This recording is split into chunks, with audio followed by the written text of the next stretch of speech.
I'm Allison from Learning at the Primary Pond. I'm a literacy specialist, and in this video, I'm going to share 3 activities that you can use to teach your students the difference between open and closed syllables. And by the way, if you're not sure what open and closed syllables are, need a refresher, or you're not sure why you would want to teach this to your students, don't worry, we will talk about that too. I've got you covered.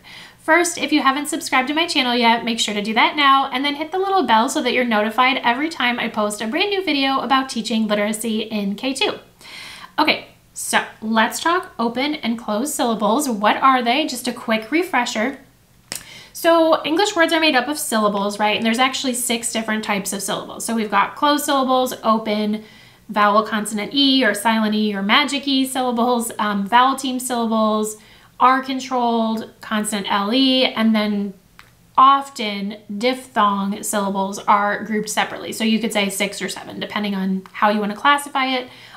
Sometimes diphthongs are lumped in together with vowel teams, but they're really slightly different because they're gliding vowels. But anyway, not to go too far down on a tangent, we are focusing just on open and closed syllables and activities to teach them in this video. So an open syllable is a syllable that has one vowel and it's not closed in by a consonant. So I wrote the word robot, hopefully you can see that okay, and row is an open syllable, okay, because it's got a vowel at the end, the O, okay, and the vowel says its name. So we'll talk more about like how I introduce that and how I explain that in a moment. And then bot is a closed syllable. We've got a short vowel here. Most closed syllables will have short vowels, not all. There are some exceptions, but most will have short vowels. And then they end with a consonant. So you see here how we end with a consonant, the vowel is closed in, and see here how we end with a vowel. So this is the open syllable, and then this is the closed syllable. So hopefully that helps with just a quick refresher on what these syllable types are.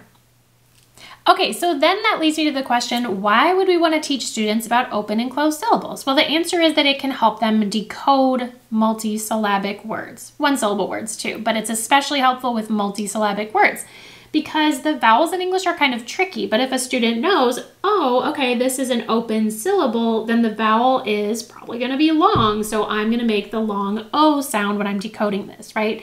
Similarly, if it's a closed syllable, I did mention that there's some exceptions, but often there is a short vowel sound so that they're going to know that this O is going to say ah instead of O. So it's very helpful in getting kids to decode words, especially multisyllabic words, but it can also help them with spelling words as well. So very useful for those reasons.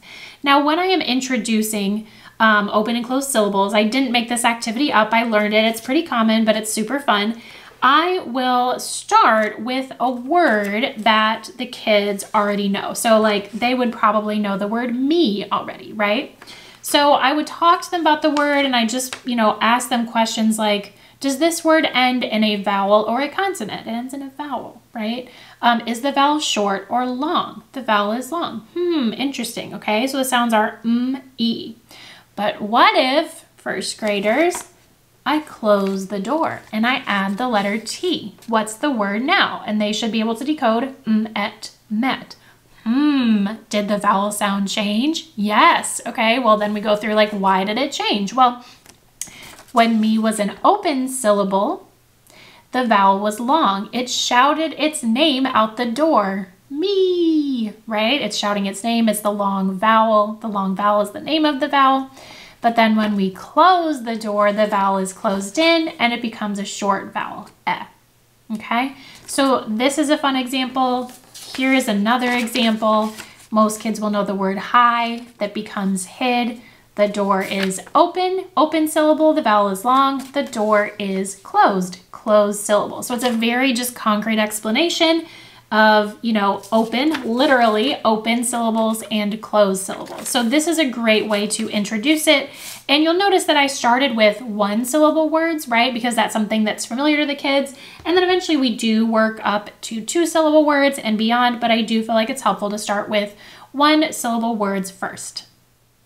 Here's another fun activity that you can use after students understand the concept of open and closed syllables. And this is actually like a really engaging, like active game where you have already like explained these posters and introduced them, but you can temporarily put them up on like two sides of the classroom or two, you know, parts of the wall so they're spread apart.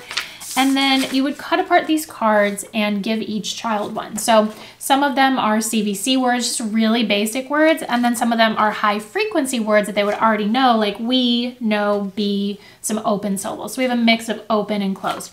So the kids would then sort themselves. They can help each other. You can mix up the cards. They can sort themselves again. So it's like a human sort, right? Because they're actually moving around. Of course, you can then, you know, make the cards available to them as a center and they just put it on the table and they're physically sorting the cards. But it is fun to kind of start off with like a whole group engaging interactive activity. All right, so then to bring this to our next step, I want to make sure that they also have independent practice to, you know, just work through identifying whether a word is open or closed, an open or closed syllable. And again, we're just starting with one syllable words, but eventually you're going to work up to multisyllabic words. So this is very simple, but they basically just read the word and then they color in if it's open or closed. So really applying that knowledge to then practicing on their own. So kind of guided release model there. Okay, so these activities that I was showing you are just a few of the many activities I have in my syllable division guide. So this syllable guide will walk you step by step in how to teach the syllable types, all of them, not just open and closed, how to teach the syllable division rules. It's really laid out for you, tons of fun activities for the kids. I will include a link for that in the caption here. And of course, feel free to let me know if you have questions. I hope these activities were helpful to you. If you try them out with your kiddos, let me know. Don't forget to hit the like button, subscribe, and I will see you in the next video.